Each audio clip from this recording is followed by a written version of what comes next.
Assalamualaikum warahmatullahi wabarakatuh. Sahabat YouTube Bang Raju Channel yang dirahmati Allah, pada kesempatan ini kita akan membahas tentang salah satu Qaramah Syekh Abdul Qadir Al-Jilani. Syekh Yusuf Ibnu Ismail Al-Nahbani dalam bukunya berjudul Jami'ul Qaramah Al-Auliya menyebutkan, pernah suatu ketika Syekh Abdul Qadir Al-Jilani sedang duduk dan hendak berwudu. Tiba-tiba ada burung mengotorinya. Maka seketika itu juga burung itu mati. Melihat keadaan itu, maka Syekh Abdul Qadir Al-Jilani cepat-cepat membersihkan pakaiannya, dan kemudian pakaian itu disedekahkan kepada fakir miskin sebagai tebusan burung yang mati. Seraya ia berkata, seandainya aku berdosa karena burung ini, maka pakaianku inilah sebagai tebusannya. Ia juga menghidupkan burung dan ayam yang sudah mati.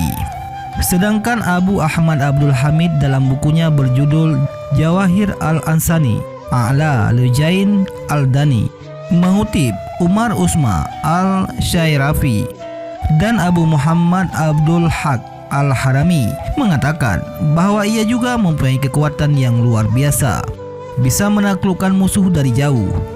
Dengan kekuatan batinnya, ia menangkap seorang dari kejauhan. Al-Nabhani masih dalam kitabnya yang berjudul Jami'ul Qaramah Al-Auliya mencontohkan tentang apa yang dikisahkan syarat tentang Abu Al-Mudaffar Al-Hasan Al-Hasan adalah seorang pedagang besar Baghdad. Pada suatu ketika ia menghadap kepada Syekh Hamad Al-Dabasi, seorang tokoh besar dan guru tarekat Al-Jilani, dengan maksud minta restu agar dalam berniaga mendapat keselamatan dan keuntungan. Tapi Syekh Hamad tidak memperkenankan karena akan ada bahaya maut dan perampok yang hendak menghabiskan barang dagangannya. Sepulang dari Syekh Hamad, pedagang tersebut bertemu Syekh Abdul Qadir Al-Jilani di tengah perjalanan. Maka diceritakanlah semua yang difatwakan oleh Syekh Hamad. Mendengar semua cerita itu, maka berkatalah Syekh Abdul Qadir Al-Jilani, berlayarlah tahun ini 521 Hijriah. Pasti engkau selamat dan pulang dengan membawa keuntungan yang besar. Akulah yang bertanggung jawab atas segala resikonya.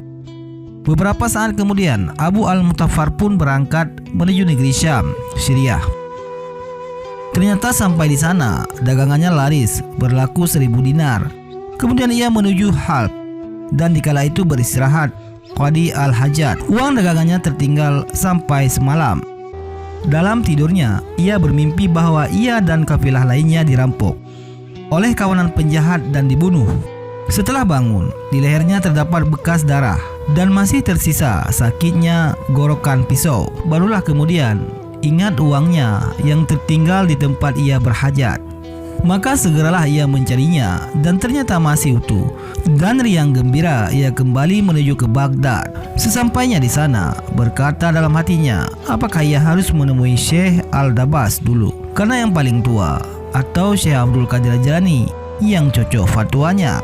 Tetapi tiba-tiba ia bertemu dengan Al-Dabas di Pasar Sultan. Kemudian Al-Dabas berkata, temuilah dulu Syekh Abdul Qadir Al-Jilani yang mendoakanmu sampai 17 kali, sehingga bahaya maut yang semestinya menimpa dirimu benar-benar hanya engkau temui dalam mimpi saja.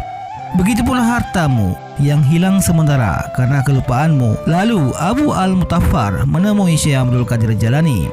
Sebelum ia, Al-Mudaffar mengutarakan segala sesuatu, tiba-tibalah Syekh Abdul Qadir Al-Jilani sudah mendahului pembicaraannya.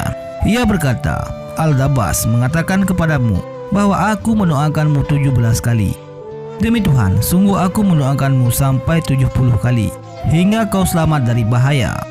Demikianlah beberapa di antara Qaramah Syekh Abdul Qadir Al-Jilani. Cerita ini memang sulit untuk ditelaah secara rasional, toh banyak yang meyakini kebenarannya. Qaramah memang masalah yang sublin dan luar biasa. Wallahu a'lam bishawab.